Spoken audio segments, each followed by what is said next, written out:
오늘의 사건 반장입니다. 승객의 통화 내용을 듣고 수상하게 여긴 택시기사가 경찰에 승객을 신고했습니다. 알고 보니 승객은 금은방 절도범이었습니다. 70대 남성이 숙박업소에서 사기 행각을 벌이고 다닌다는 주장이 인터넷 커뮤니티에 올라왔습니다. 게시자는 남성이 관공서와 공공기관 관계자를 사칭하며 숙박비를 가로챘다고 주장했습니다.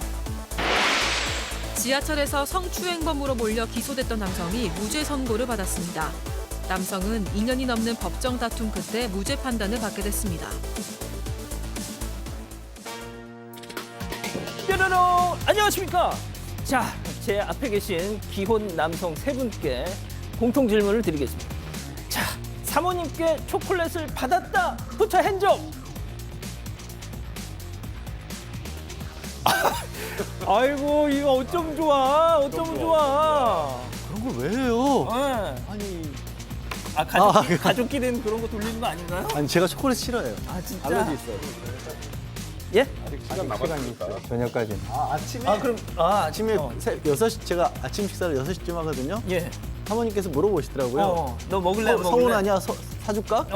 됐다. 아, 진짜. 아유, 그런다고 그렇게 스스로를 위로하려 하지 마. 위로가 아니라 저 그런데요. 전혀 일도 관심이 없어요, 진짜. 진짜요? 네. 하지만 그래도 제가 좀 따로 이렇게 준비를 해왔습니다. 이건 제 집사람 가져오셨어요. 아이, 뭐 알아서 하세요. 자, 교수님도. 이거 아까 편의점에서 건너오면서 샀는데 비싸서 안 살려고 그랬다면서. 너무 비싸 진짜. 저 이거 뒀다가 3월에 사모님 드려도 돼요? 알아서 하세요. 예. 안 줘. 자, 예. 알겠습니다. 자, 빨리빨리 할게요. 예. 진실 추적자 사건 반장 시작합니다.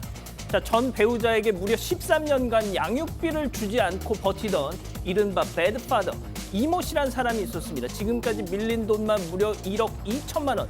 자, 그러던 이 씨가 갑자기 무슨 바람이 불었는지 지난 1월 한 방에 돈을 다 지급했습니다. 비결이 뭐였을까요? 명단 공개. 필요 이상의 인권 침해 폐해도 분명히 있겠지만 이름을 공개하고 얼굴에서 모자이크를 걷어내는 건 그동안 해결 못했던 많은 일들을 술술 풀어내는 묘약이 될 수 있다. 저는 다시 한번 그렇게 생각을 합니다. 자, 오늘 출연자 소개해 올리죠. 예, 이자연 기자, 백성문 변호사, 오윤성 순천향대 교수, 양지열 변호사, 그리고 박준혜 수호 선생님 나오셨습니다. 안녕하세요. 안녕하세요. 예. 자, 버지니아 삽니다. 이곳에도 사반 같은 프로그램이 있다면 서로 간에 민폐 끼치는 행동은 않고 살 텐데요 하신 박윤경님, 오늘도 사반 출석 체크하신 강윤정님, 이 시간 너무 즐겁고 유익합니다 하신 최순옥님, 우리 집 최 프로그램 하신 윤나영님, 원보야 너 때문에 사반 진짜 보기 힘들어. 46 먹고 귀여운 척 좀 하냐 이 한심한 인간아 하신 프로틴 120g님, 제가 귀여운 척을 했습니까? 예, 어쨌든 죄송하고요. 자, 박신자님, 김애자님, 독고다이님, 나다우님, 부천에서 피부숍 하시는 이수연님, 모두 사랑합니다. 방금 저 욕한 분만 빼고요. 자, 재미는 물론 의리로 함께하는 아세사반 뉴스데이 육박. 대한민국과 전 세계 동포 가족 여러분의 시선을 모아서 출발합니다.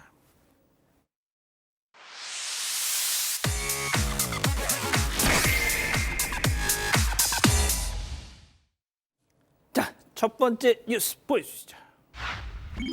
인정사정 볼 것 없답니다.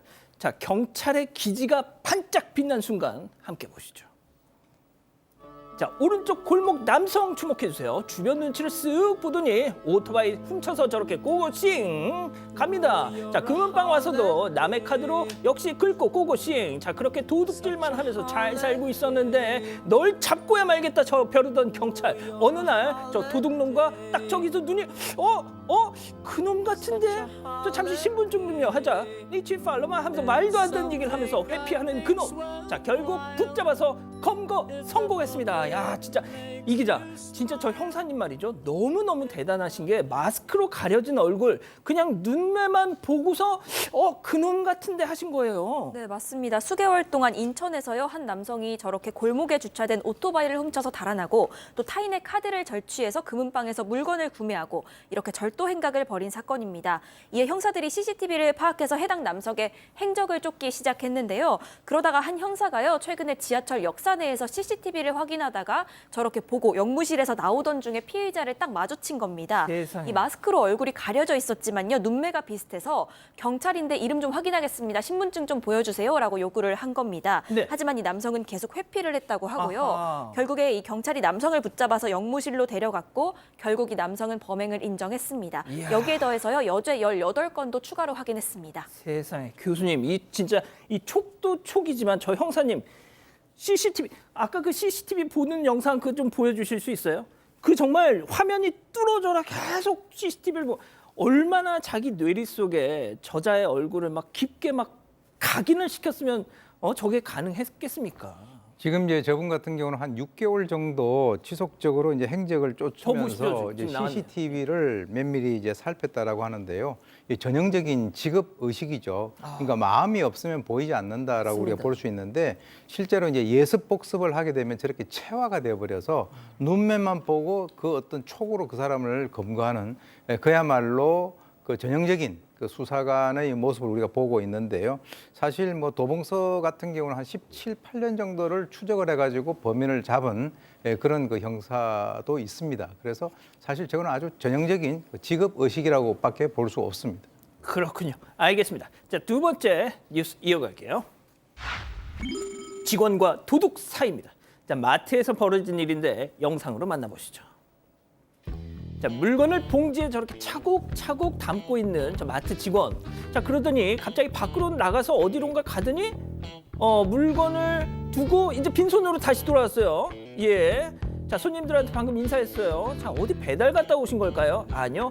가게 물건을 몰래 빼돌려 숨겨놨던 겁니다. 자, 퇴근할 때 들고 가면 교대자한테 들키니까 중간에 어디 숨겨놓고 퇴근하면서 슬쩍 가져간 것 같은데 양 변호사님. 네, 진짜 저게 CCTV 영상을 2주 사이에 7번이나 저런 영상이 찍혀 있었다라는 겁니다. 이제 SNS에 커뮤니티에 올라온 영상인데요.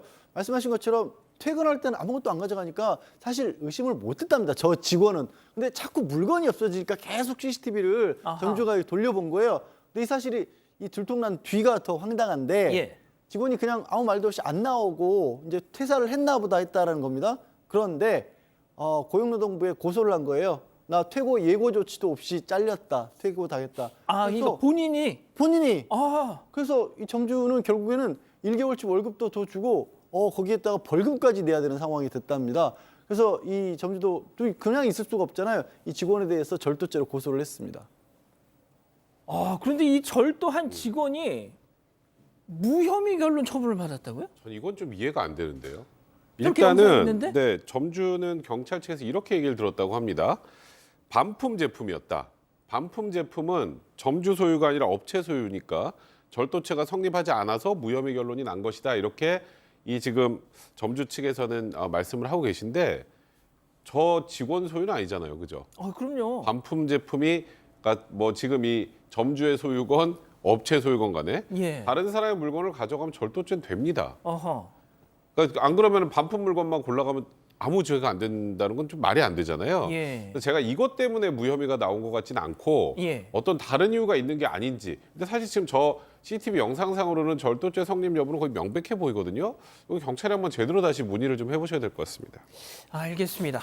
자, 세 번째 뉴스 이어가죠. 운전 중 휴대전화 삼매경입니다. 자, 위험천만한 버스기사의 행동 영상으로 만나보시죠. 자, 고속도로 달리는 버스. 자, 그런데 말이죠. 기사가 휴대전화를 세상에 어이구야 흔들흔들 지금 양손을 잠깐만 양손을 다 뗐어요. 이거 혹시 자율주행 버스인가요? 차선을 이탈한 듯 야야야야야야야 다시 핸들을 잡는데요. 자, 이 기자 보니까 버스 속도가 느린 것도 아니에요. 이거 뭐 하는 짓이에요 지금? 네, 저게 지난 7일 경부고속도로 위입니다. 치외버스 운전사가 운전을 하다가요. 저렇게 양손을 핸들에서 아예 떼고 휴대전화를 조작하고 이 모습을 본 승객이 저 모습을 촬영을 한 겁니다. 당시 버스 탑승객은요. 이 버스 기사가 개인적인 통화를 하는 건지는 모르겠지만 이어폰을 끼고 통화도 했다고 하고요.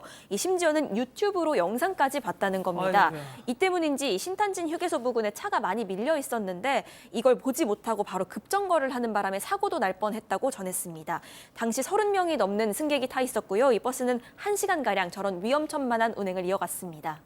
자, 물론 일부 버스 기사님들 문제겠지만 본인 운전 실력에 엄청난 과신을 하고 있는 게 아닌가 싶은데 말이죠, 양 변호사님. 네, 저렇게 엄청난 과신을 하다가 엄청난 사고가 자칫 날 수도 있는 겁니다. 그리고 분명히 저건 잘못된 행동이고요. 저건 이제 회사 측의 이 영상을 보고 회사 측에서 기사 말로는 휴대전화를 사용한 건 맞지만 영상은 안 봤다라고 그렇게 주장을 했다는데 영상을 안 봤어도 저거 자체가 아찔하지 않습니까? 보는 우리가 놀랄 정도인데요. 그리고 사용한 것 자체가 이미 도로교통법 위반입니다. 영상을 보는 것까지는요. 상상도 하기 힘들어요. 사실은 생각해 보십시오. 내규에 따라서 일단 버스 회사 측에서도 조치를 취하겠다고 했습니다. 그렇군요. 알겠습니다. 자, 네 번째 뉴스 이어갈게요. 황당, 여기서 왜 이러세요입니다. 자, 왜 황당한지 영상으로 직접 확인해 보시죠. 자, 신호 받고 차 멈췄어요. 자, 그런데 오른쪽 한번 보세요. 보행자 신호 받고 사람들이 건너가는데 잠깐, 야, 네가 거기로 왜 가? 차가 횡단보도로 사람이 저렇게 많은데 왜 백 변호사님, 혹시 아바타 보셨습니까? 아바타 안 봤어요. 안 봤어요. 자, 거기 보면요, 새 타고 다녀요, 사람들이. 거기 종족들이. 근데 자기 머리카락하고 새하고 이렇게 충전하듯이 연결하면 한 몸이 되거든요. 자, 아마 저 사람들만 차랑 뭔가 한 몸으로 이제 연결이 돼가지고 아니, 차가 사람인가 보다 하고 갔던 것 쓱 같은데. 섞여서 지금 지나가는 느낌이네요. 지금 예. 쓱 섞여서 자기도 지금 길을 건너는 모습인 것 같은데 보니까 유턴 차선이 아니라 옆 차선에 있다가 예. 보행자 신호 바뀌니까 그냥 사람인 척하고 같이 이제 유턴을 해서 저 반대쪽으로 가려고 했던 것 같습니다. 저건 뭐 명백하게 저건 뭐 도로교통법 위반이고요. 저 중앙선 침범에 해당할 것 같은데 저희가 유턴이 가능한 곳인지도 모르겠습니다만, 근데 지금 요즘에는요 저런 행동을 하면 지금 이 블랙박스나 CCTV 같은 건 다 있기 때문에 좀 신고하면은 또 범칙금도 부과될 수 있는 그런 사안입니다. 범칙금 부과 여부를 떠나서 저러다가 자칫 보행자를 툭 치기라도 해보세요. 아유. 그러면 나는 차로 가장한 사람이라고 그럴 거예요. 아니, 근데 정말 횡단보도를 건너시는 다른 그 행인분들도 너무 황당하신지 그냥 다들 가만히 그냥 보고만 계세요. 알겠습니다. 자, 또 다른 영상 만나보시죠. 자, 골목길 지나가는데 갑자기 뾰로롱 덩실덩실 춤추는 저 아주머니. 친구가 옆에서 말리든 말든 구성진 춤사위. 도대체 누구 인생을 망치려고 말이죠. 교수님, 좀 따끔하게 좀 얘기 좀 해주세요. 글쎄, 저게 이제 온라인 그 커뮤니티에 어제 올라온 영상인데요. 이 그 제보자가 이제 그 골목을 지나는데 아까 보신 것 같이 술에 취한 그 여성이 춤을 추고 있는 그 상황입니다. 요즘에 이제 뭐 저렇게 정신줄을 놓은 그런 분들이 가끔씩 있어서 뭐 어떻게 보면 본인의 안전은 말할 것도 없고요. 사실 저 상황에서 지나가는 차가 저걸 갖다 잘 인지를 하지 못하고 만약에 이렇게 툭 친다든가 이렇게 되면 아유. 그 사람도 어떻게 보면은 그 전과자가 될 수밖에 없는 그런 상황이 되지 않습니까? 그래서 실제 저런 그 상황에서 항상 대비를 해야 되기 때문에 그 주의 의무가 있기 때문에 저런 그 도로에서는 반드시 서행을 해서 저런 사람을 만난다 하더라도 다른 사고가 발생되지 않도록 운전자분들께서 주의를 하시는 방법밖에 없는 것 같습니다. 알겠습니다. 자, 마지막 사연으로 가볼게요. 마침내 천사를 만났지만 점점점입니다. 진짜 제가 이 사연은 우리 사방 가족분께서 직접 고민이시라면서 제보를 해주신 건데 진짜 제가 오랜만에 감정이입해서 이 사연을 읽었습니다. 조남도 말씀드리고 싶은데 차마 그럴 수는 없고. 자, 어떤 내용일까요? 네, 이 몰래 휴대전화를 확인하는 여자친구 때문에 고민이다, 이런 남성 사연인데요. 이 사연자분이 올해 40대 중반이라고 합니다. 최근에 마음이 맞는 여자친구를 사귀게 그냥 됐다고 말씀하셔도 하는데 됩니다. 48이십니다. 예, 48이시고요. 얼마 전에 그런데 이 여자친구랑 같이 여행을 간 겁니다. 그러다가 잠깐 잠이 들었는데 이 여자분이 잠깐 이 잠든 사연자의 손가락을 빌려서 휴대전화 잠금을 풀고야 만 겁니다. 그렇게 2시간가량 이 남친 휴대전화 속에 있던 사진이며 통화 녹음, 카톡, 문자 등을 다 확인했다는 건데요. 이 당황해서 이 사연자가 왜 사생활 침해하냐 이렇게 물어보니까 여자친구는 당당하면 오픈해야 하는 거 아니냐, 오히려 숨기는 게 이상하다, 이렇게 받아쳤답니다. 이후에도 이 남친 잠금 패턴을 몰래 본 뒤에 3번이나 휴대전화를 훔쳐봤다고 하고요. 이 사연자 같은 경우에는 사실 나이도 있는 터라 이렇게 어렵게 만난 여자친구에게 휴대전화를 오픈하는 게 정말 맞는 건지 고민이 된다고 합니다. 그렇습니다. 자, 기다리고 기다리셨던 퓨처 핸즈업 타임. 우리 가족 여러분들도 채팅창에 X로 함께 참여해 보시죠. 먼저 머리에 둥근 원을 달고 있는 천사 자아입니다. 성문아, 늙음하게 찾아온 인연 소중하겠지. 그런데 말이지 자존감을 잃어선 안 돼. 뭐? 자고 있는데 지문을 찍어서 폰을 열어? 너 나중에 그러다 진짜 큰일 난다, 성문아. 나중에 너 그러면 뭐야? 엄지 손가락이 아니라 엄지 발가락으로도 찍힐 수 있어. 헤어져, 동그라미.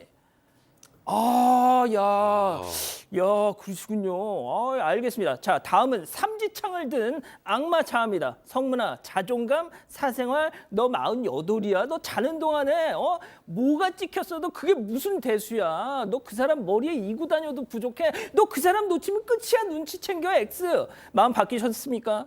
X? 바뀌어요. 그렇군요. 자, 양 변호사님부터. 글쎄 사람은 여러 가지 면을 가지고 있잖아요. 그리고 그 내용들이 다 꼭 나쁘다 좋다를 떠나서 안 보여주고 싶은 건 있기 마련이에요. 화장실도 같이 그러면 뭐 같이 가까운 사니까 같이 써야 될까요? 그건 아니잖아요.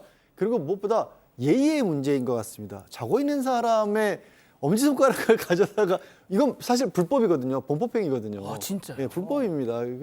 꼭 불법을 강조하는 게 아니라 저건 여자친구분이 마음을 고쳐 먹어야 될 것 같습니다. 자, 교수님.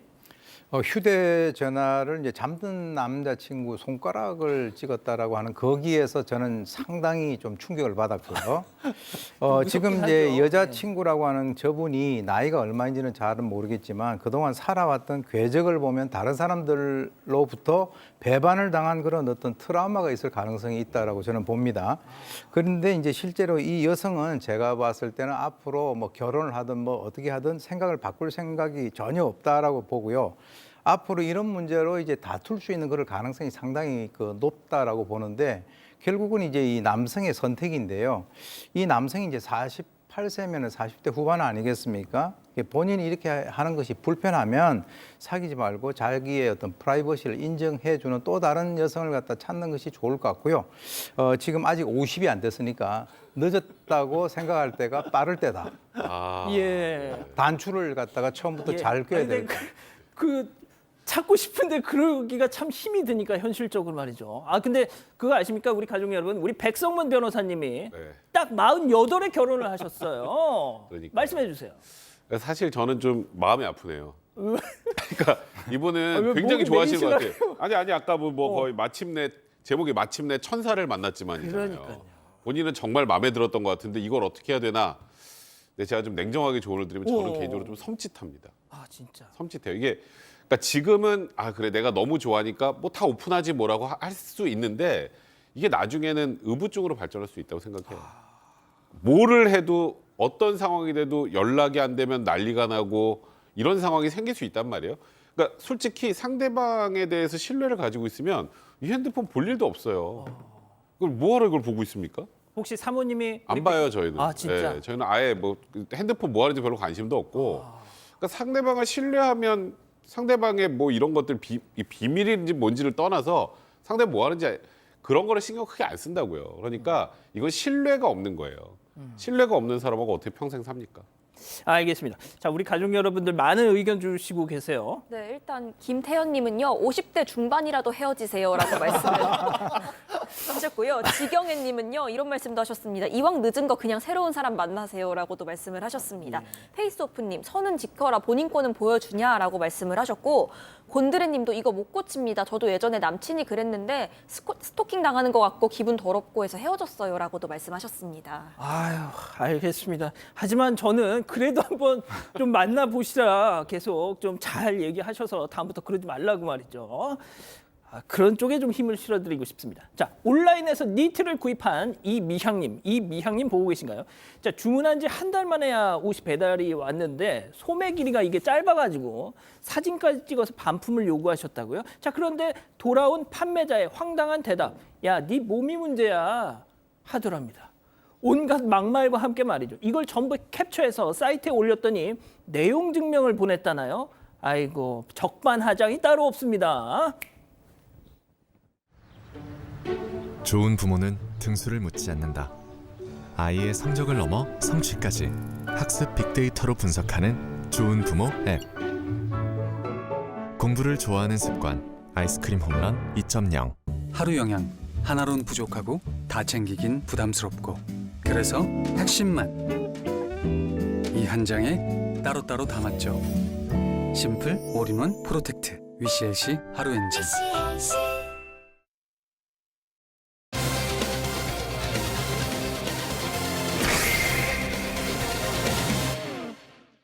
승객의 통화 내용을 듣고 수상하게 여긴 택시기사가 경찰에 승객을 신고했습니다. 알고 보니 승객은 금은방 절도범이었습니다. 사건의 전말을 파헤쳐 봅니다.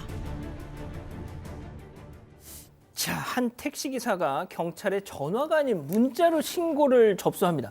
자, 문자로 신고를 접수했다. 뭔가 눈치채지 못하게 은밀히 행동해야 하는 상황이었던 건가요? 네, 당시 상황을 좀 전해드리면요. 일단 대전경찰청에 따르면 지난달 31일 밤 11시 반쯤이었습니다. 이 문자 신고가 접수가 됐는데 택시기사가 이 승객이 요금을 안 줘서 기다리고 있는데 통화 내용이 수상하다 이런 내용이었다는 겁니다. 당시 택시에 탑승한 남성이 10대 후반 정도로 보였다고 하는데 충북 청주의 한 번화가에서 타서 대전 동구 용전동까지 이동한 장거리 승객이었습니다.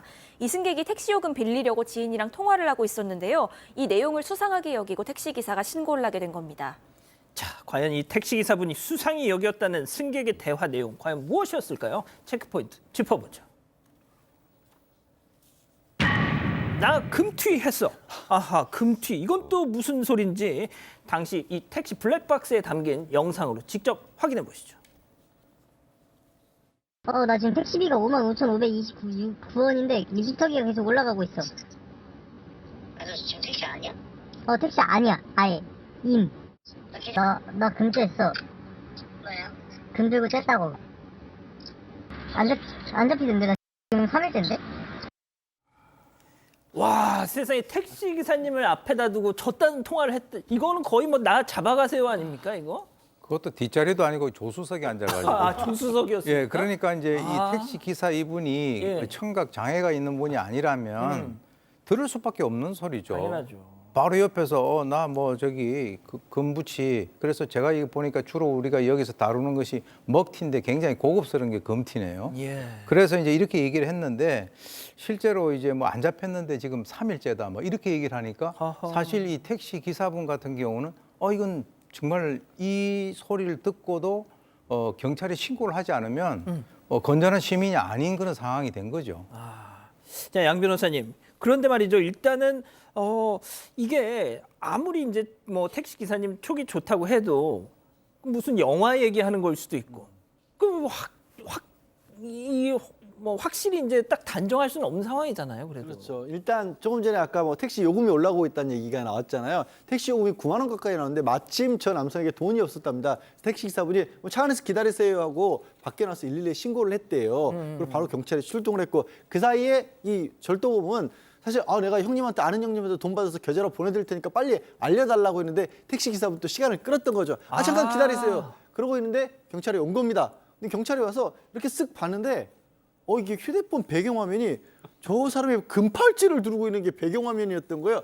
이거 이상하다. 그래서 경찰분이 거기서 또 아직 확실한 증거가 없는데 체포 이렇게 못 하잖아요. 아주 보니까 휴대폰 배터리가 얼마 안 남았는데 저 지구대 가서 충전도 하시고 그 아는 분한테서 돈 올 때까지 잠깐 기다리십시오라고 지구대까지 살살살 달려서 데려갔던 겁니다. 야, 이게 자, 일단 지구대까지는 이제 데리고 간 거 성공했어요. 네. 거기서 이제 확인을 해야죠. 이건 경찰도 굉장히 칭찬을 많이 해드려야 되는 게 그러니까 임의동행을 한 거잖아요. 뭐 체포할 수 있는 지금 금팔찌가 요 안에 있다고 체포할 수는 없는 상황 아니겠습니까? 예. 임의동행으로 데리고 와서 그러니까 이 남성의 출발지가 이제 충북 청주 그다음에 이제 인근 충북 지역에 이제 지구대 뭐 경찰서에 다 이제 경찰에 이제 연락을 해서 혹시 최근에 금은방 털이 사건 없었냐 이렇게 예. 수소문을 한 겁니다. 금팔찌 사진 보고. 네네네. 그런데 이제 보니까 실제 나흘 전 지난달 27일에 이 남성이 충북 증평군의 한 금은방에서 금팔찌, 금반지 포함해서 시가 한 1,200만 원어치의 금품을 착용하고 착용한 채로 그대로 도주를 해서 아직까지 잡히지 않았었던 거고요. 실제로 이 남성에 대해서 체포영장까지 발부가 돼 있었습니다. 세상에. 그러니까 이제 그 사실까지 확인한 이후에 바로 남성을 체포해서 관할 경찰서로 인계를 했습니다. 금팔찌가 은팔찌가 됐어요. 이게 그가 바로 찬 거죠. 양 변호사님.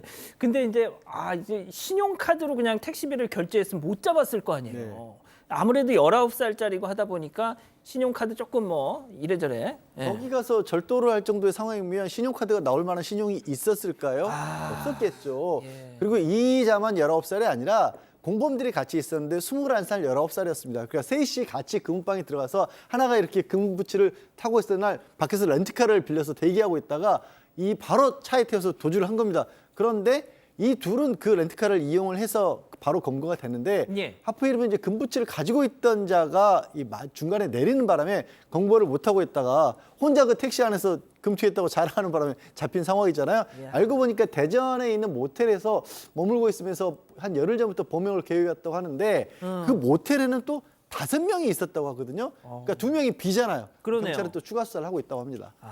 교수님, 저는 말이죠. 이제 이 휴대폰 이 배경 화면을 갖다가 자기 금팔찌 차고 있는 이 사진으로 딱 보통 그런 경우 없거든요. 아니 요즘 막 그 뭐 있지 않습니까? 사회적 물의를 일으킨 그 래퍼 제가 누구라고는 얘기 않겠습니다만 그 이런 사람들이 뭐 플렉스라고 해가지고 자기의 부를 이렇게 과시하면서 막 온갖 장신구 막 이렇게 하는 아마 그거 보면서 허세를 좀 부렸던 게 아닌가 싶기도 하고요. 원래 범죄자들이 제일 좋아하는 색깔이 어떤 색깔이겠어요? 금색인가요? 금색입니다. 아 그렇습니까? 그러니까 이제 지금 금을 이 어린 나이에 손에 쥐니까 이제 엄청나게 흥분을 했고요.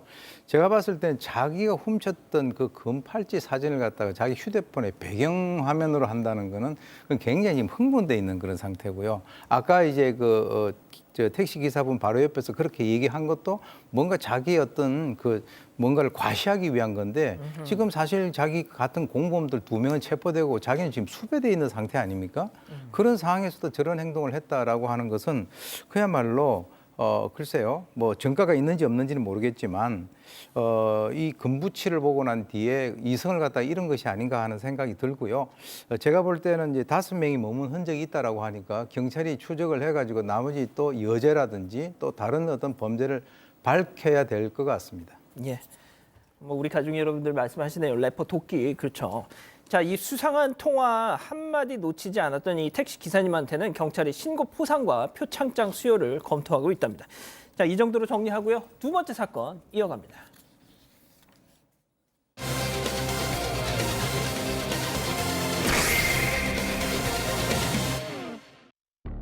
(70대) 남성이 숙박업소에서 사기 행각을 벌이고 다닌다는 주장이 인터넷 커뮤니티에 올라왔습니다.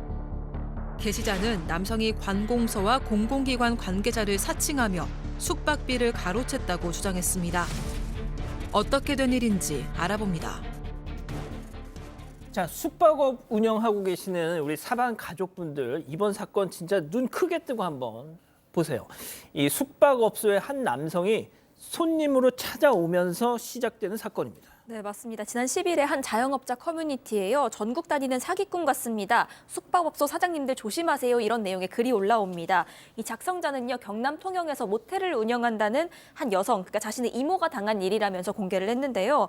지난 2일 오후 2시쯤에 해당 모텔에 방문한 이 남성 모습이 담긴 CCTV까지 함께 공개를 했습니다. 이 남성은 70대 중후반 정도로 추정이 되는데 모텔 사장에게 처음 와서는 2주 정도 있을 예정이니까 방 3개를 달라고 했다는 겁니다. 그러면서 본인은 먼저 내려왔고 직원들은 내일 내려올 건데 통영이 방 잡기가 어려워서 먼저 내려온 거다 이렇게 얘기를 합니다. 그러니까 일로 왔다는 건데 본인에 대해서 이 관광개발공사와 해양수산부의 협찬을 받아서 이 해안도로 절경 찍기 위해서 통영에 온 거다 이렇게 얘기를 합니다. 모텔 사장님은 그 얘기를 듣고 그 연세 대단하십니다 이런 칭찬까지 했다고 하고요. 그랬더니 이 남성은 묻지도 않았는데 드론 띄워서 일을 하고 있고 여기뿐만이 아니라 뭐 강원도며 관광공사 일이라면 다 다닌다 이렇게 자기소개를 했다는 겁니다. 이 모텔 사장님은요 이 얘기를 듣고 할인까지 해줬습니다. 이 장기 투숙객이다 보니까 2주 그렇죠. 정도 있는다고 하니까요. 방 2개 값만 받겠다고 한 겁니다. 그러면서 총 145만 원을 요청을 했는데 이 남성은 여기에 대해서 내일 직원들이 와서 계산을 할 거다. 그러면서 아주머니 혼자 고생하시는 것 같으니까 5만 원 얹어서 150만 원으로 계산해드리겠다. 이렇게 얘기를 합니다. 교수님 보통 내일 와서 직원들 오면 그때 이러면 뭔가 좀 찜찜함을 느끼셨어야 되는데 왜 이렇게 당하셨을까요? 왜 그러냐면 이제 여러 사람들이 와가지고 장기간 숙박을 하게 된다라고 하면 그 지금 같이 어떤 그 모텔의 입장에서는 그건 어떻게 보면 큰 손님을 갖다가 이렇게 그 컨택을 한 거거든요. 그리고 이제 특히 이 남성이 나이가 70대 중반으로 보이면서도 굉장히 자기가 뭐 현업에 있는 것 같이 또는 뭐 공공기관을 상대를 한다라고 하니까 아무래도 이제 그 쪽에 있는 그 주인분 같은 경우는 상당히 좀 이게 대단한 사람이다 이렇게 그렇게 생각을 했던 것 같아요.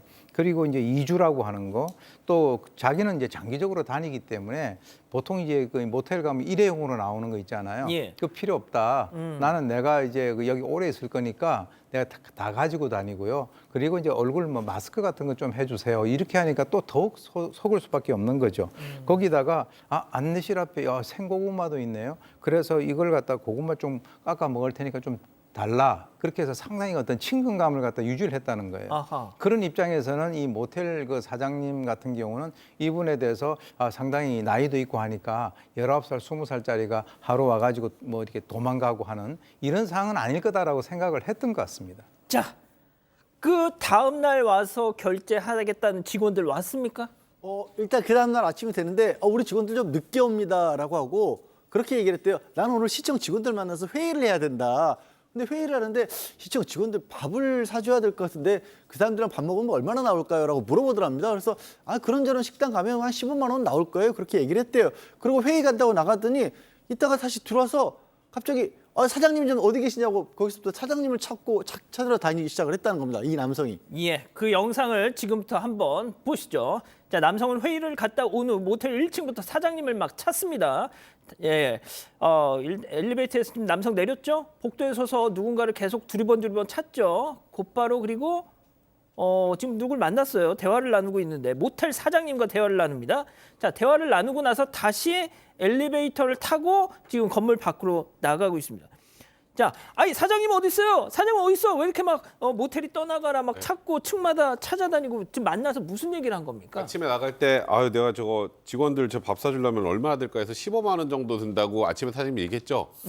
이제 이 남성이 회의를 했다고 거짓말하고 이제 갔다 와서 내가 시청 직원들이 역시나 점심 사달라고 하네요. 내가 근데 수중에 지금 돈이 없는데 우리 부하 직원들 오후 2시나 되어 올 텐데 일단 15만 원만 좀 빌려달라. 내가 그래도 내 나이 먹은 늙은이가 돼야 되지 않겠냐. 젊은 사람들이 돈 내는 건 좀 그렇지 않느냐. 그리고 부하 직원들이 오면은 원래 145만 원 달라는데 5만 원, 150만 원 주기로 했었죠. 예. 거기다 밥값 15만 원 더해서 165만 원을 드릴 테니까 좀 빌려주세요. 그러니까 이제 모텔 여주인께서 아무런 의심 없이 카운터에서 15만 원을 빼서 빌려준 겁니다. 아이고, 밥값까지 빌려주셨어요. 자, 그런데 돈 15만 원 밥값으로 빌려준 이후부터 뭔가 이상한 낌새가 느껴지셨다고 해요. 직접 얘기 들어보시죠. 의심이 안 가려 하더라고. 그래서 나는 믿고 15만 원을 줬는데 주고 그 삼성층 올라가니까 이런 남자 그 영감님 웃는 소리가 감을 지르면 이래. 그래서 내가 싶어서 뛰내려오니까 벌써 그 집을 싹 다 뗐더라고. 언제 뗐는지.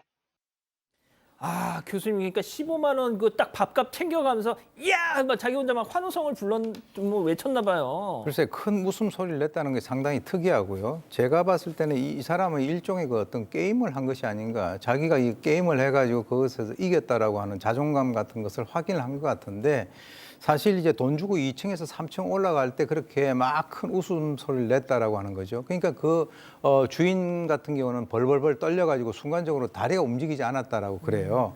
그래서 이 사기가 친 게 아닌가 해가지고 그 방에 가보니까 이미 짐도 싹 다 빼놓고 심지어는 그 모텔 안에 있는 커피, 과자, 녹차를 싹 다 가져갔다는 거예요. 그러니까 이제 그 휴대폰 번호도 이제 하나 적어놔야 되는데 그 이분 같은 경우는 그것도 적어놓지 않아가지고 완전히 그냥 뒤통수를 갖다 맞은 그런 상황인데요. 진짜 자기의 어떤 사기 수준을 갖다가 한번 그 시험해 본 것 같은데 제가 이 사안을 보면 우리 양 앵커께서 자주 그 사용하시는 말 있잖아요. 예. 왜 세상 그렇게 사느냐고 하는 그 말이 이렇게 생각이 납니다. 그러니까 말입니다. 자, 그런데 이 사람이 과연 이번 한 번뿐이었을까요? 체크포인트 짚어보죠. 3년 전 그놈 이거 무슨 얘기일까요? 네, 이 해당 숙박업소 업주가 이제 억울한 일을 당했다 보니까 인근에 있는 또 다른 모텔 사장님에게 이 얘기를 한 겁니다. 그런데 인근의 숙박업소 사장님도 똑같은 수법으로 시청 직원들 밥 사야 한다면서 같은 30만 원을 받고 달아난 사람이 있다 이런 얘기를 한 겁니다. 저녁에 보니까 이 사장님 역시도 방에 아무것도 남아있지 않았다고 했다고 하고요. 본인 입으로 이 사람이 전국을 돌아다닌다고 했고 아무리 사기꾼이지만 그렇게 얘기를 한 걸 보니까 3년 만에 다시 온 걸 보니까 아무래도 통영에서만 이런 일을 저지른 건 아닌 것 같다 이렇게 전하고 있습니다. 이 70대 남성의 범행 사례인지는 실제로 확인이 되지는 않지만요. 실제로 이 해당 커뮤니티에는 비슷한 수법으로 피해봤다는 그런 업주의 글도 올라오고 있습니다. 자, 그러니까 나도 지금 이 상황이 된 거예요. 자, 모텔 사장님, 전국의 숙박업소 사장님들께 꼭 전하고 싶은 말씀이 있다고 하셨는데요. 잠깐 들어보시죠. 절대 어떤 일이 있어 숙박비를 받고 방을 이어주고 키를 주면서 돈을 계산을 받아야 돼. 내일 해준다 뭘 해준다 절대 믿지 말고 얼굴이 역삼각형이라 이마 쪽에 넣고 그 당시엔 노스페이스 아래로 까만 장발이 있고 한쪽 다리를 쳐라. 키가 170에서 172 정도 안경 끼고 자, 역삼각형으로 긴 얼굴, 위아래 검은 옷, 170, 172 정도의 키, 한쪽 다리가 좀 불편한 안경 낀 남성. 자, 양 변호사님. 이런 정도면 인상 차이가 굉장히 많이 뚜렷하게 나오는 편이고요. 또 이 모텔 사장님에 따르면 경찰에 와서 CCTV를 확보했답니다. 근데 경찰분이 얘기를 하시기를 굉장히 선명하게 얼굴이 잡히기 때문에 잡을 수 있을 것 같다라고 했고 경찰 입장에서 봤을 때도 이게 처음이 아니라고 지금 피해 사례가 올라오고 있거든요. 그러면 충분히 그리고 예방을 위해서도 검거할 필요성이 있다라고 봐야겠죠. 알겠습니다. 자, 두 번째 사건 이렇게 정리하고요. 세 번째 사건 이어갑니다.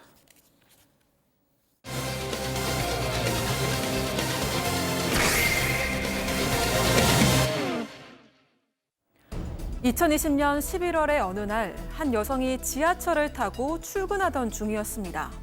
그런데 누군가가 이 여성의 왼쪽 엉덩이를 강하게 움켜쥐었습니다. 놀란 여성은 바로 주위를 살펴봤고 자신의 뒤편에서 하차하고 있던 남성을 발견했는데요. 여성은 남성을 쫓아가서 당신이 날 만졌지라고 추궁했지만 남성은 이어폰을 끼고 있어 무슨 일인지 모르겠다며 성추행을 부인했습니다. 결국 이 남성, 경찰에 검거돼 재판까지 받게 됐는데요.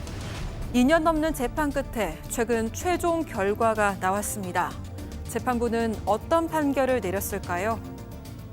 자, 이 기자 먼저 사건의 개요부터 좀 설명을 하고 갈까요? 네, 이게 2020년 11월 서울 출근길에 일어난 일인데요. 서울의 한 환승 지하철역에서요. 이 하차하던 여성의 왼쪽 엉덩이를 누군가 움켜쥔 겁니다. 이 여성이 즉시 고개를 돌려서 자신의 왼쪽 바로 뒤편에 서 있던 남성에게 확인을 합니다. 이 남성을 확인을 하고요. 이 여성은 그 남성이 자신의 엉덩이를 만졌다고 생각을 하고 이 남성한테 지금 뭐 하시는 거냐, 어디를 만지는 거냐 이렇게 항의를 했습니다. 그리고 그 남성을 잡으려고 했지만 이 남성은 그대로 지하철에서 내려버렸습니다. 자, 들으신 것처럼 여성이 지금 뭐 하는 거예요 하면서 이렇게 항의를 하고 이 딱 붙잡으려고 했는데 못 들은 척하고 그냥 갔다는 건가요? 네, 그러니까 이 여성이 조금 전에 뭐 하시는 거냐, 어디 만지는 거냐 이렇게 항의를 했는데 남성이 아무 대꾸도 없이 그냥 지나가서 이 남성을 2, 3m 정도 따라가서 주변 사람들에게 도와달라, 신고해달라 이렇게 큰 소리로 말을 했다고 합니다. 그제서야 저 남성이 귀에 꽂고 있던 요즘에 무선 이어폰 꽂고 지하철 타는 분들 많잖아요. 이걸 빼면서 아무 말 없이 황당하다는 표정으로 여성을 쳐다봤었다고 하고요. 내가 이어폰을 끼고 있어서 무슨 일인지 모르겠다 이런 말을 했다고 합니다. 그래서 이 여성이 그것 때문에 더 흥분을 해서 네가 만졌잖아, 이 XX야, 이 미친 X야라고 소리를 질렀고 이제 주변 사람들이 신고를 했으니까 영무원이 와서 남성이 어떻게 됐냐를 물었고 인적사항을 요구했습니다. 그리고 본인의 명함을 이 영무원한테 이 남성은 건넸고요. 얼마 후 현장에 경찰이 도착해서 임의동행 요구에 응해서 또 경찰서에 수순이 갔었다고 합니다.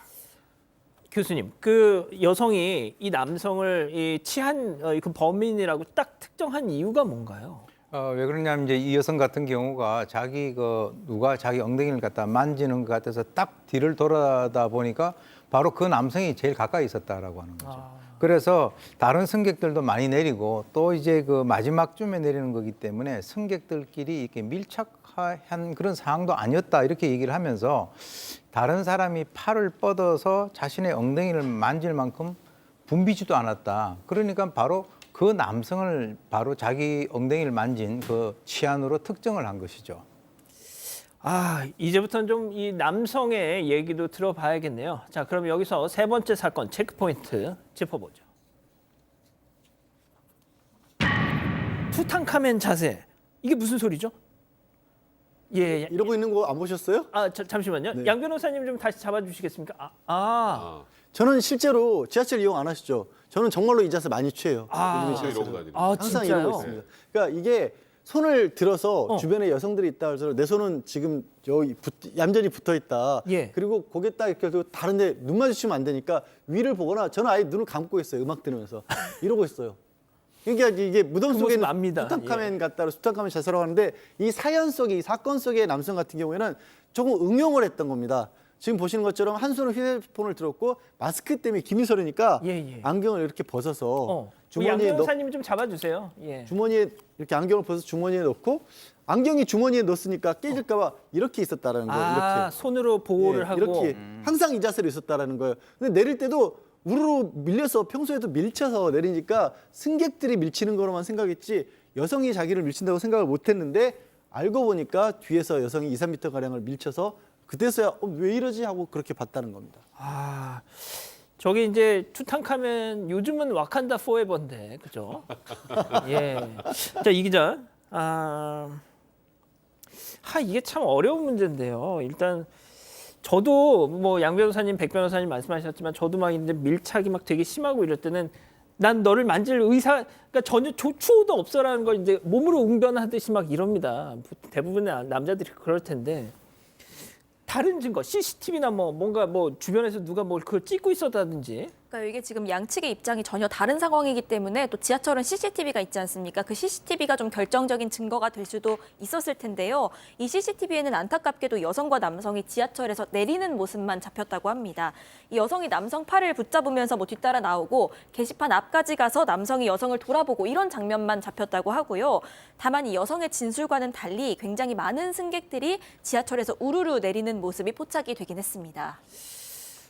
교수님 일단 좀 짧게 좀 부탁드릴게요. 어떻게 보셨습니까? 지금까지 일단 상황. 저런 상황이 되면 지목받은 남성 같은 경우는 굉장히 불리할 수밖에 없어요. 왜 그러냐면 이제 피해 여성이 상당히 흥분해 있고 또 확신을 가지고 있고 또 이제 명확한 증거가 없는 상황에서 사건의 성격상 어떤 주위 목격자들도 없는 그런 상황인데 지금 이제 저는 좀 주목하는 것이 여성의 진술과 달리 많은 승객들이 우르르 하차했다라고 한다면 혹시 만약에 그 중에 다른 사람이 있다면 저 남성 같은 경우는 굉장히 억울할 수가 있고 특히 이제 다른 것도 아니고 이런 성추행과 관련되면은 저 한 사람의 어떤 인생이라든가 만약에 가장이라 그러면 가족이 그 파멸에 빠질 수 있는 그런 상황이기 때문에 굉장히 조심스러운 그런 어떤 사건이다 이렇게 봅니다. 자, 결국 이 성추행 혐의가 적용이 됐어요. 그래서 재판에 넘겨졌는데 피해자였던 여성의 진술이 조금씩 달라졌다면서요. 이게 제일 중요한 부분입니다. 얼마 전에 기억하실지 모르겠지만 곰탕집 성추행 사건이라고 기억하시죠? 예. 그때는 가해자인지 피해자인지 물론 판결은 나왔습니다만 그건 뭐 신의 영역이라고 생각을 한다면 그때 이제 유죄가 나온 가장 결정적 이유는 그 가해자라고 지목된 남성 외 다른 사람이 추행을 할 가능성이 없었기 때문이에요. 그러니까 이 사람이 했는지 안 했는지가 중요한 거지 제3의 인물이 했을 가능성은 없었다는 거죠. 근데 이번 사건에서 가장 중요한 건 이 남성 말고 제3자가 할 가능성이 있느냐가 어찌 보면 이 사건의 가장 중요한 열쇠거든요. 그러니까 이 여성은 처음에는 지하철 그렇게 붐비지도 않았고 내 뒤에 이 사람밖에 없었고 그리고 다른 사람들이 팔을 뻗어서 만질 만큼 나랑 가까이 있었던 사람이 없었다. 그러니까 이 사람 말고는 나한테 이런 일을 행동을 할 사람이 없었다라고 주장을 했었는데 1심 재판 당시 아까 CCTV 영상과 연계돼서 좀 약간 진술이 변경된 것 같은데 지하철은 10,000원이었다. 또 하차할 때도 내 뒤편에 승객들이 북적거렸다. 그렇다면 이 남성 외에 제3자가 이 여성에게 가해를 했을 가능성도 배제할 수 없는 상황으로 진술이 조금 변화가 된 겁니다. 자, 그래서 앞서 말씀드렸던 것처럼 2년간의 법정 다툼 끝에 결론이 나게 됐는데, 자, 그거는 또 우리 양 변호사님이. 결론은 결국 아까 이제 지금 백 변호사 얘기한 것처럼 곰탕집 때는 한 사람밖에 없었잖아요. 근데 재판부에서 봤더니 이 남자를 지목하게 된 가장 큰 이유가 이 여성 입장에서 왼편 뒤쪽에 있었던 겁니다. 그러니까 오른손으로 추행을 했다라고 그렇게 여성은 주장을 했는데 재판부가 봤더니 이건 여성의 말뿐인 거고 그러면 만약에 여성의 오른쪽 뒤편에 있던 남성이 왼손으로 추행을 할 수도 있었던 거잖아요. 뒤에 사람이 많았다고 하니까. 그러니까 이거는 확실하게 저 사람밖에 없었다라고 단정할 수 있었던 상황은 아니라는 거였습니다. 그렇게 2심 재판이 무죄가 선고가 났고 검찰에서 항소를 해서 2심까지 넘겨줬지만 2심에서 봤을 때도 여전히 이게 다른 사람일 가능성이 있는데 이게 만약에 확정을 지으려고 하는데 피해자는 추측을 하고 있지 않느냐. 피해를 당하지 않았다는 게 아니라 가해자에 대해서 추측만 하고 있으니까 이걸로 우리가 유죄를 선고할 수는 없다고 한 겁니다. 자, 일단 뭐 무죄가 확정이 됐잖아요. 네, 그렇죠. 자, 백 변호사님, 그러면 이 남성분 2년 동안 뭐가 됐든 이렇게 마음고생을 했던 것 같은데 이거 무고로 어떻게 뭐 이렇게 할 수도 있나요? 결론적으로 안 됩니다. 아, 그러니까 지금 이 여성이 이런 일을 아예 당하지 않았는데 당했다고 주장을 했다면 이제 무고가 되겠지만 이 여성 입장에서는 지금 이 가해자로 지목된 남성이 그런 일을 했다라고 본인이 피해당했다라고 본인의 그 진술을 한 것이기 때문에 이런 경우에는 무고 인정되기 어렵고요. 무고라는 건 말 그대로 아무 일이 없었는데 갑자기 뭐 다른 칸에 타고 있어 이 남성이 뭐 했다라거나 뭐 이런 정도가 돼야 되는데 그렇지 않기 때문에 무고도 인정되기 어렵고 무고가 인정되지 않는다면 사실 이 여성이나 뭐 국가기관을 통해서 뭐 손해배상을 받기도 이 남성이 구금된 상태로 재판을 받은 것 같지는 않거든요. 그것도 인정되기 좀 어려운 좀 어찌 보면 굉장히 안타까운 사건입니다. 그렇네요. 알겠습니다. 일단 오늘 세 번째 사건 정리하고요. 다음 사건 연구소 이어갑니다.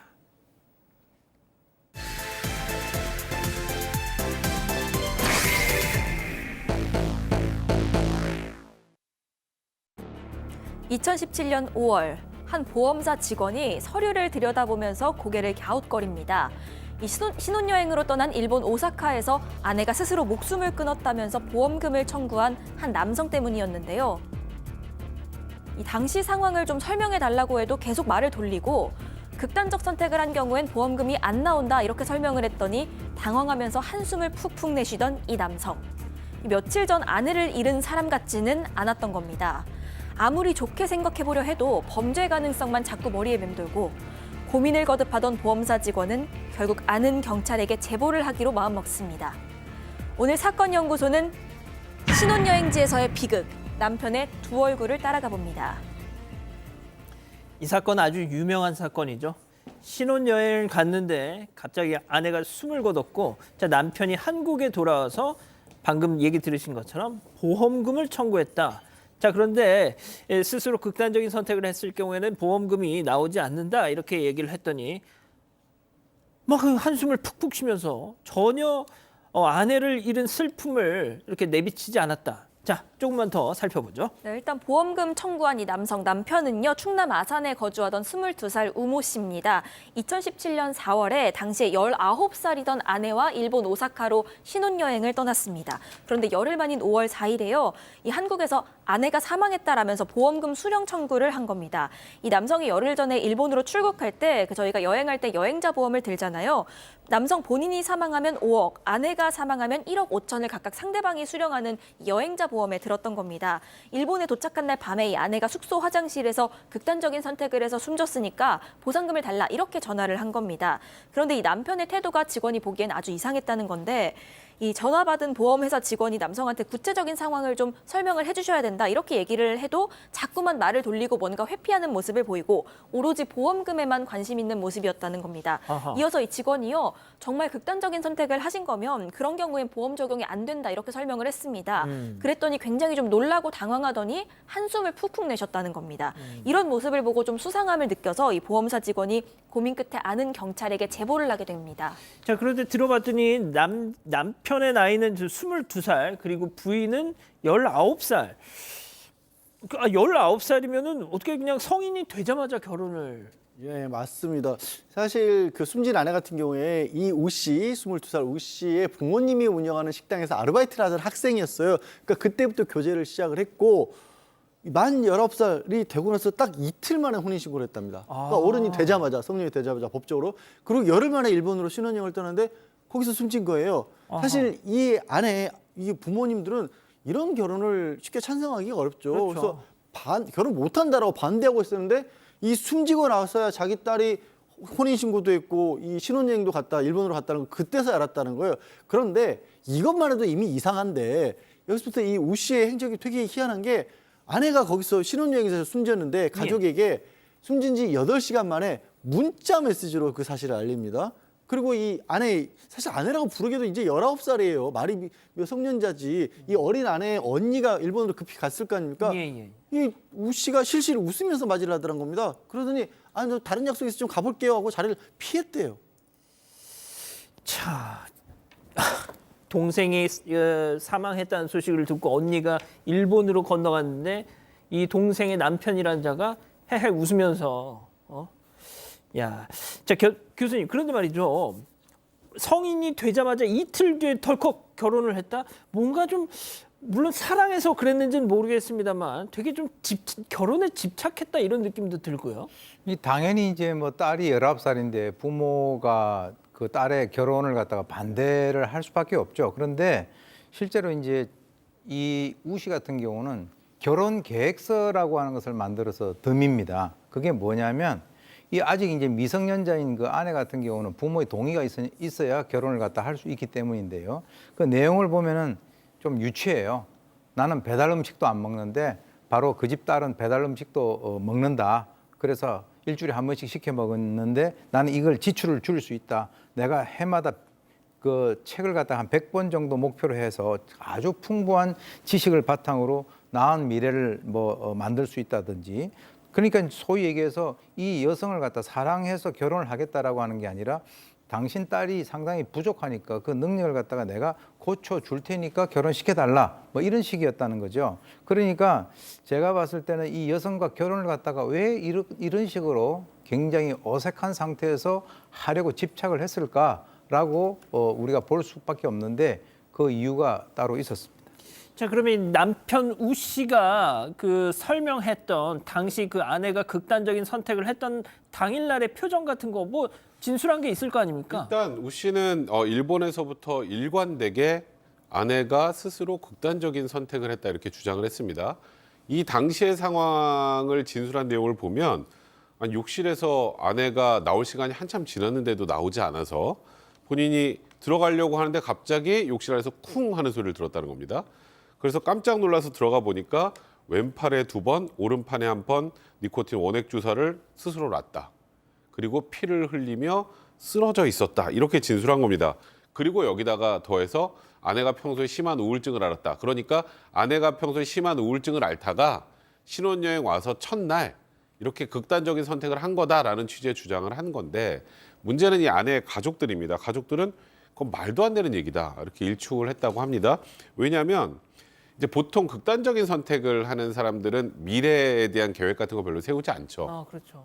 근데 평소에도 이제 신혼여행 갔다 와서 이제 취업을 할 준비를 열심히 해오고 있었고 그리고 2세 계획도 가지고 있었다고 해요.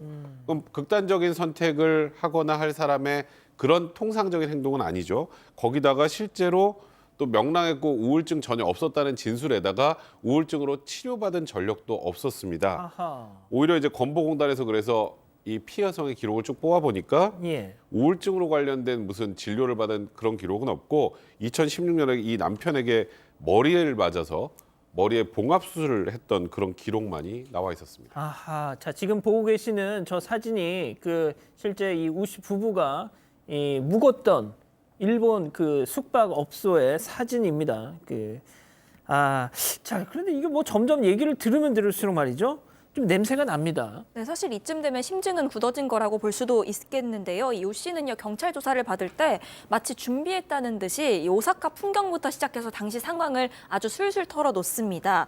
그러니까 이 경찰이 그러면 정확히 어떻게 신고를 하고 어떻게 처치가 된 거냐 이런 걸 물어봤습니다. 그랬더니 이 우 씨가요, 아내를 발견하고 나서 112로 일본 경찰에 신고를 했습니다. 그런데 제가 일본어를 조금 할 수 있긴 한데 일본어가 짧다 보니까 의사소통이 잘 안 돼서 바로 뭐 편의점으로 뛰어가서 알바생을 통해서 주소를 알렸고 이런 식으로 상황 설명을 했습니다. 그런데 경찰이 여기서 이상한 점을 놓치지 않았겠죠. 어떤 거요? 일본 경찰 번호가요, 112가 아니라 110입니다. 아하. 이를 이렇게 딱 포착을 하고요. 경찰이 우 씨에 대해서 출국 금지 조처를 내렸고 이후의 행동을 예의주시하기 시작을 합니다. 그런데 돌아간 우 씨가요. SNS에 뭐 아내에 대한 어떤 그리움을 표시하는 그런 글들을 다수 올립니다. 그러더니요. 또 10대 여학생 사진을 하나 올리고 무슨 성희롱성 글 이런 글도 올립니다. 심지어는 부모님 가게에 새로운 10대 알바생이 있었는데 이 알바생한테 뭐 죽은 아내가 너와 닮았다는 둥 이런 얘기를 하면서 울고 이렇게 동정심에 호소하면서 가까워지려는 듯한 그런 시도를 하기도 합니다. 이 아내의 죽음을 빌미로요. 어린 아이들을 꼬셔서 뭐 같이 납골당을 가는 행동도 하기도 했다는 겁니다. 양 변호사님, 제가 조금 이해가 안 가는 대목이 그때 뭐 극단적인 선택을 했다고 하더라도 뭐 일본 현지에서라든지 부검을 해서 조금 정확한 사인을 좀 밝혔으면 일본에서는 뭔가 수상한 죽음일 경우에는 의무적으로 부검을 하도록 하고 있답니다. 그래서 부검을 하긴 했대요, 일본 경찰이. 그런데 이 사건이 4월인데 일본의 행정 절차가 또 오래 걸리는 모양입니다. 그걸 우리 경찰이 입수하는데 1년 가까이가 걸린다라고 했다라는 거예요.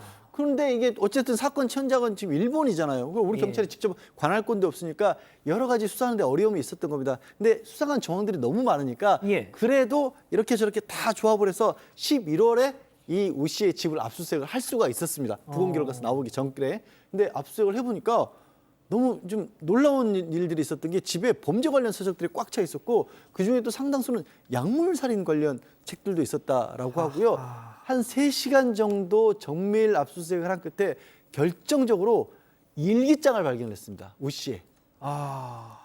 자, 일본에서 그 아내를 이미 화장까지 하고 귀국을 했어요. 자, 그런데 양 변호사님 말씀한 것처럼 경찰이 뭐가 됐든 집을 가서 거주지를 샅샅이 훑어봤더니 거기서 일기장이 나왔다. 네. 일단 2015년부터 저거군요. 쓴 일기장인데요. 근데 뭐 버킷리스트라고 해서 40살 전까지 10억 벌기, 뭐 현명하고 예쁜 아내 얻기, 인터넷에서 유명해지기 이런 게 적혀 있어요. 뭐 이런 거는 약간 철없는 그냥 10대, 20대 뭐 일기장이라고 볼 수 있는데 문제는 여기에 아내 살인 계획까지 적혀 있었습니다. 그러니까 4월 달에 결혼해서 신혼여행 갔다고 했죠.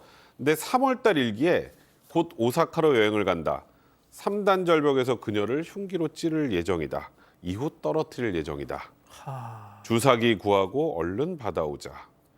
동물을 어디서 찾을지가 제일 걱정이다. 실험해 봐야 하는데. 그리고 마지막에 보험금이 예상대로 나오려나. 이런 내용들이 적혀 있습니다.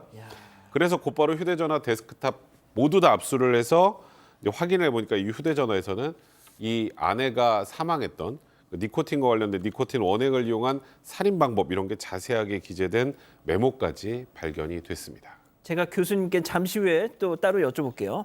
자, 이 기자. 그러면은 결국 보험금을 노리고 혼인 신고를 한 지 열흘 만에 그것도 한국도 아니고 일본까지 가서 살해를 했다.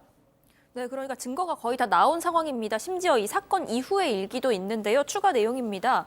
너무 아깝다 이런 내용이 있었습니다. 원래 아내 사망에 5억, 내 사망에 1억 5천 나오는 보험에 가입하려고 했는데 이 사람이 실수로 반대로 든 겁니다. 그래서 이 5억을 받을 수 있었는데 1억 5천밖에 못 받게 됐다. 너무 아깝다 이런 내용까지 있었던 겁니다. 이런 내용까지 다 나왔지만요. 우 씨는 여전히 증거 있어? 라고 얘기하면서 경찰 조사에서도 빈정거렸다고 합니다. 이래서 일기장을 경찰들이 들이밀어도요. 이렇게 얘기를 합니다. 보험금 수령 목적으로 살인 계획 세운 것까지는 맞다. 그런데 실행을 못했다. 아내는 극단 선택한 게 맞다. 이렇게 우깁니다. 심지어 이 조사 이후에는 출석 요청 3번을 해도 불응했습니다. 야, 이렇게 버틸 수가 있습니까, 양 변호사님? 결정적인 증거가 없었던 거예요. 이건 다 정황들이 뿌린 거고 그런데 그나마 이 시간이 흐르고 있는 사이에 아까 일본 경찰이 부검을 했다라고 했잖아요. 부검 감정서가 왔습니다. 드디어. 아닌 게 아니라 사인은 니코틴 중독이었던 거예요. 그리고 게다가 우리 법의학자가 그 일본에서 작성한 부검 감정서를 또 우리 법의학자가 해석을 했을 거 아니에요. 3차에 걸쳐서 니코틴 주입이 됐는데 첫 번째 니코틴 주입을 했을 때 이미 증상이 나타났을 것이기 때문에 두 번째, 세 번째는 누군가 제3자가 개입을 해서 주입을 한 것 같다라는 의견이 더해졌던 겁니다. 다른 사람이 해쳤다라는 거잖아요. 근데 이거를 들이밀어도 이 우 씨는 여전히 뻔뻔했다고 합니다. 그거 아내가 처음에는 자기가 주사를 했는데 다음에는 이게 혈관을 잘 못 차서 이렇게 힘들어해서 그래서 도와줬다라는 겁니다. 근데 이걸 어떻게 믿습니까? 어떻게 믿어요? 구속 송치했죠. 자, 교수님. 그러니까 이 범행 행각을 기록한 일기, 또 결정적인 뭐 이 정도 증거가 있는데도 결국은 뭐 그런 계획은 세웠는데 뭐 얘가 그냥 스스로 그런 선택을 한 거예요. 야, 이 말하는 거 하나 보니까 이거 보통 내기는 아닌 것 같다는 느낌이 그렇죠. 듭니다. 나이도 이제 22살이고 한데 사실 이제 저 정도 되면 뭐 사실은 제가 그랬습니다라고 고개를 뭐 떨어뜨리고 이렇게 나와야 그게 정상인데 예. 아니 증거가 있냐고 이제 이런 식으로 그래서 이제 결국은 이 사건 같은 경우는 이제 과학적인 어떤 그 수사를 통해서 이제 범인을 유죄를 갖다가 확실하게 이제 확인을 한 건데요. 제가 봤을 때는 이제 이렇게 생각을 했을 것 같아요. 그 여성 같은 경우 피해 여성이 이미 거기에서 현지에서 화장을 했고 그다음에 일본에서 이제 자료를 갖다 받는 거기에 또 시간이 또 많이 걸리고 이렇게 하다 보니까 지금 이제 정밀 수색을 해가지고 한 3시간 정도 걸쳐서 나중에 이제 그 어떤 그 일기장을 갖다가 확보를 했다라고 하는데 그러면 많은 분들이 아니 왜 이걸 갖다가 써놨지 이렇게 생각을 할 수 있는데 제가 봤을 때는 뭐 검사를 해봐야 되겠지만 이 사람은 뭐 사이코패스일 가능성이 상당히 높고요. 왜 그러냐면 특히 이제 자기가 어떤 계획을 갖다가 짜서 그것을 실행하고 거기에 대한 어떤 결과물이라고 하는 것은 결국 보험금 타는 거 아니겠습니까? 예. 이제 그런 것들이 이제 성공을 하게 되면 굉장히 자기 자신에 대한 어떤 우월감이라든가 자존감을 느낄 수 있는 그런 것이고요. 또 하나는 사이코패스에 있어서 트로피 효과라는 게 있어요. 그러니까 이제 이런 그 증거 같은 걸 버리는 것이 아니라 그걸 가지고 있으면서 다음에 또 이걸 할 때 이것을 또 활용을 해서 하는 그런 것을 봤을 때는 제가 봤을 때 이 사람은 사이코패스일 가능성이 상당히 높다. 이렇게밖에 볼 수 없습니다. 자, 양 변호사님 그래서 재판부의 판단은 어땠습니까? 대법원까지 가서 무기징역이 확정이 됐고요. 사실 이 얘기를 전하면서도 소름 끼치지 않았어요. 법원이 봤었을 때도 아니 이 사람이 20대 초반 22살이었잖아요. 근데 19살 된 신부를 수개월 전부터 내가 이 사람을 결혼한 다음에 해쳐서 보험금을 받아야겠다는 생각을 하고 또 실행에 옮긴다라는 게 이게 가능한 일이에요. 보통 사람으로서. 이건 너무 이게 사회로부터 분리를 해야 된다. 우리 사회의 기본적 가치관을 심각하게 훼손했다라는 판단으로 무기징역 선고를 했습니다. 자, 피해자 부모에게 아닙니다. 이 얘기는 제가 안 하겠습니다. 이 담당 형사분이 이자를 담당했던 형사분이 이런 말씀을 하셨어요. 자, 이놈이 25년 정도 살다가 나올까 봐 정말 걱정이다. 그래봤자 40대 중반 한창 나이에 나올 텐데 정말 너무너무 걱정이다. 이런 말씀을 또 하셨더라고요. 자, 오늘 사건 연구소 이 정도로 정리하고요. 양 변호사님 하실 말씀 있으세요? 그게 이제 아까 있으세요? 제가 확인을 해보니까 이 사이코패스 검사를 했어요.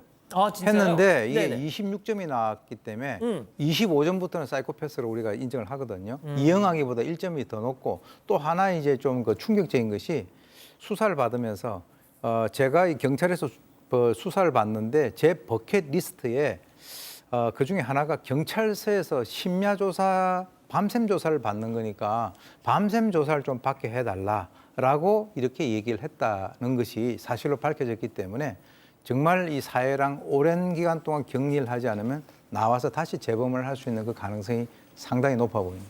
알겠습니다. 자, 오늘 사건 연구소 이렇게 정리하고요. 글로벌 픽 이어갑니다.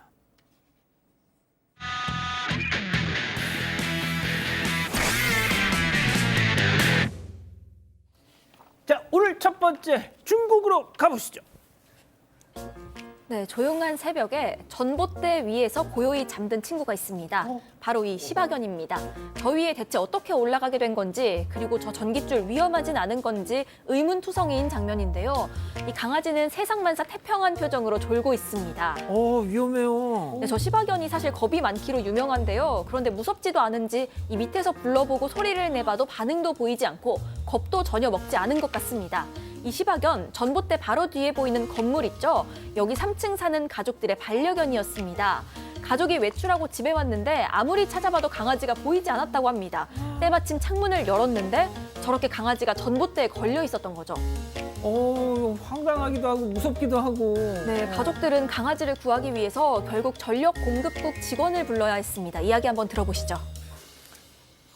看到它在电线杆上挂着，怎么叫它也下不来，我们就只能找那个供电局的工作人员，断了个电，然后我弟自己爬上去把狗救下来，至少两个小时吧，又好笑又好气的。 네, 결국 사다리를 타고 올라가서 이 짓궂은 강아지를 안전히 구출했다고 합니다. 강아지는 가족들이 외출한 동안에요, 베란다에서 폴짝 뛰어내려서 전봇대에 걸렸는데 그 자세가 편안했는지 그 상태로 2시간이나 덤덤히 졸고 있었던 거죠. 안전히 구조된 이 강아지는 범행 현장에 잡혀가 아주 혼쭐이 났다고 합니다. 그렇군요. 이런 시바견. 자, 다음은 미국으로 가보시죠. 네, 게임 CD를 고르고 있던 남성 뒤로 차 한 대가 네, 돌진합니다. 자동차는 매장에 진열되어 있던 물건들을 전부 쓸어버립니다. 매장 안쪽에서 구경 중이던 사람들도 이 돌진하는 차량을 보고는 놀라서 저렇게 재빨리 피합니다. 매장 유리창을 부수고 진열품을 산산조각 낸 차량은 천천히 앞으로 가더니 네, 이제 멈춥니다. 술 혹은 약? 오늘은 둘 다 아닙니다. 예. 이 사고 차량 운전자는 게임 매장 안에서 구경을 하고 있던 아까 그 남성의 할머니였습니다. 아이고. 손주가 구경하는 동안 매장 밖에 주차를 하고 기다렸는데 그래서 실수로 후진을 해버린 겁니다. 차량은 매장 안을 쑥대밭으로 만들어놨고 놀란 직원들이 나와 차량 주변을 살피게 됩니다. 아이고, 어쩜 좋아. 아이고. 그나마 다행인 건 할머니 다행히 무사했습니다. 매장 안 사람들도 다치진 않았고요. 예. 충돌로 박살난 상품들도 대부분이 빈 케이스들이었다고 하네요. 아유, 다행이다. 네, 매장 안은 구겨진 선반들과 케이스들로 나뒹굴고 차 뒷 유리창도 깨져버렸습니다. 아유, 면허 반납하셔야 될 것 같아요. 네, 근데 매장은요 4년 전에도 비슷한 사고를 당했다고 합니다. 그때도 부상자는 없었지만 며칠간 휴업을 했었어야 했는데 비슷하네요. 아, 이게 네, 맞습니다. 옛날 사건. 이번 사고로 또 옛날 사고. 강제 리모델링을 하게 됐습니다. 게임 매장은 뚫린 외벽을 다시 다 뜯어내고 수리를 했고요. 현재 매장 안은 얼추 정리가 다 끝나가서 다음 주에 다시 오픈을 한다고 하네요. 역주행 맛집. 자, 다음은 중국으로 가보시죠. 네, 이곳은 백화점입니다. 꼬마 아이가 움직이는 에스컬레이터 손잡이를 잡고 혼자 놀고 있습니다. 에스컬레이터 위험한데요. 불안해. 네, 아이 엄마는 옆에 서서 그냥 지켜보기만 하네요. 자, 쭉쭉 움직이는 손잡이가 신기했는지 아이는 손잡이 아래까지 손을 깊숙이 뻗는데 그 순간 안 돼. 안 네, 돼. 네, 아이의 손이 안 돼. 아이고. 에스컬레이터 안으로 아이고, 들어가면서 바닥으로 아이고. 훅 넘어져 버립니다. 아유, 어떡해. 네, 넘어진 아이 모습에 그제야 놀란 엄마는 아이의 팔을 잡고 당겨봅니다. 에스컬레이터는 다행히 바로 멈췄지만 아이의 손은 쉽게 빠지지 않았고요. 아이 엄마는 주변 사람들에게 도와달라고 합니다. 아이는 아유. 많이 아픈지 엄마 품에 안겨서 엉엉 웁니다. 아유, 진짜 단 1초도 눈을 그러니까요. 떼면 말이죠. 네, 직원이 막 도착했을 때 아이의 손은 이미 빠져 있었다고 합니다. 아유. 네, 손은 많이 빨개져 있었고요. 다행히 피는 보이지 않았다고 하네요. 바로 병원에 가서 검사를 받으라고 했는데 이후 아이 엄마에게서 따로 연락은 오지 않았다고 합니다. 아유. 자, 다음은 멕시코로 가보시죠. 네, 높은 계단 앞에 사람들이 모여서 소란스럽습니다. 그런데 검은 가방을 맨 남성이 갑자기 잔디 위에 있는 한 남성의 뺨을 세게 때립니다. 때렸어. 이 소리치면서 항의하기도 하는데요. 사람들은 계속해서 이 뺨 맞은 남성을 따라갑니다. 이번엔 나무 막대기를 들고 있던 남성이 머리를 세게 내려치기도 합니다. 맞은 남성은 저항하지 못하고 누군가에게 붙잡혀서 자리를 떠납니다. 왜 저래요? 저 남성 때문에 아주 화가 많이 난 것 같은데 방금 전 저 남성이 멕시코 유적지인 피라미드에 함부로 올라갔기 때문입니다. 저 피라미드 계단 중턱을 빠르게 올라가고 있는 저 사람이요. 바로 아까 그 남성입니다.